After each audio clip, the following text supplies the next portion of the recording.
Matt, I want to come to you next. You were also at the Development Services Conference with your Head of Prospect Research talking about fundraiser KPIs. And I was wondering whether your thinking about how to measure fundraiser performance has changed since then. So it's almost a cliche now to say that these are unprecedented times and things are like never been before, or everything's upside down. But it's absolutely the case. The number one thing that I want my teams to be doing right now is reaching out to people, connecting with our alumni, connecting with our prospects at all levels, to check in with people. Because when people are concerned about the world and what's going on about them, they cling to organizations and to people that they know and they trust. And so almost my objective right now isn't raising the most amount of money, but it's making sure that the people who we already engage with know what we're doing and we're connecting with them in every single way, because we know that over time that will lead to further support. So I guess the KPIs have shifted in the last few weeks to making sure that we're connecting with people in every way. That might just be an alumni newsletter. It might be a phone call from a canvasser to check in with somebody and see how they're doing. Or it might be a series of webinars. And we, like everybody else in the world seemingly right now, are organising lots of different forums for people to engage with us, to raise questions. People are concerned not only about the kind of research that we're doing as a clinical research university in terms of COVID, but also how we're managing our business, how we are looking after our students, for example. People are interested in that kind of stuff. What are we doing about our international students who are still in the UK, for example? So the more information we can give people, the better and stronger that we'll be. And that's the objective right now. We're raising money, but it's a little bit different to how it's been in the past. So how have your team, the development services team in particular, had to be agents of change over the past 2 months?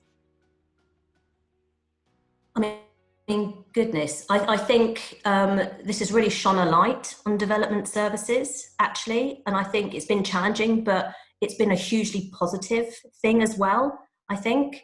There are all the standard things that the team have been doing in terms of support. So people need the tech, they need to know how to use things, they need to be kept in, we've got to join the dots in terms of communication across the group. Lots of work on the donor prospecting and data side.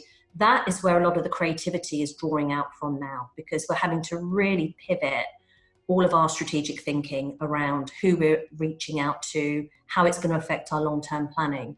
But one of the things that I think the team have been, what I've really observed is that some of the attributes and the key things that development services are known for are really coming to the fore. So, for example, we tend to be quite methodical. We like structure. We like working in a project way. That has been a real asset, because what I've noticed is people have really landed on their feet within development services, because I think that way of working in a kind of sequential, this is a problem to be solved, let me work through, actually really suits a lot of development services people. It's kind of how our brains work. So I think there's some really good things. And I tell you what, all of that stuff that we think is really dull, the risk registers, the business continuity plans, documenting business processes, keeping on top of your policies, I think from the outside looking in, people would often think, why are you bothering with all of that stuff? Whereas I think now what we can see is all of that work has built the foundation. It means that there's a really strong kind of set of ways of working, which means that we are able to respond and pivot and think differently. If it wasn't for all of that hard work that's been put in over the years, I think we'd be struggling to a much stronger degree. So I think it's, for me, a real endorsement of the work that dev services do to really stabilise our teams and create that kind of, that structured way of working. Lucy, what about you? Do you have any kind of broader ideas about stewardship? Yeah, I agree. So I see stewardship as how you make your donors feel and how you want them to feel that they're working in partnership with you to make a positive change happen. And I think that now is a really great opportunity. Like you said, these small moments, these personal relevant things to individuals or groups of people, rather than trying to do this big hurrah event that maybe pleases some people but isn't quite the right thing for many. And I think more broadly, some of the things that I've noticed is how people are generally responding right now. And I think that we will be judged or noticed for how we conduct ourselves during this really difficult time.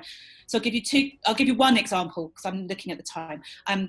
My local corner shop, I live in a little village in the southwest. My corner shop that I saw until recently as the centre of the community has whacked its prices way up. And people have to go there because some people can't get to go anywhere else. And once this is over, what will happen to that shop? People will probably go there begrudgingly.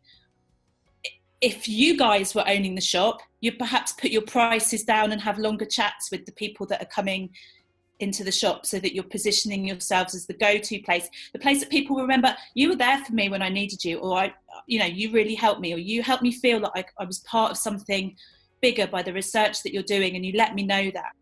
So I think there's something about, with the work you're doing, remembering that people will remember how you made them feel right now. And this is an amazing opportunity for whatever your stewardship looks like, to make people feel really proud to be working in partnership with you to make change happen. Thank you, Lucy. Matt, you've got 1 minute. Max, give us your final words for the development services community. So we're surrounded by really good people. And I think that this crisis has brought us together in a way that it never has done before, not only within our organisations, the teams that we work in, within a wider case community, but also in terms of the organisations in which we operate and we serve. And if I look at the number from a fundraising perspective, the number of people who have donated to us at the lower levels have been really strong, really positive. If you look at the millions of people who have donated to Captain Tom, you look at the BBC's Big Night In, look at the 26.2 challenge, there are people who care about things that are far bigger than them and want to contribute and make an impact more widely. And if we as a community are able to engage with all the people around us, then as a sector we can learn from this crisis, and we can thrive ultimately from it.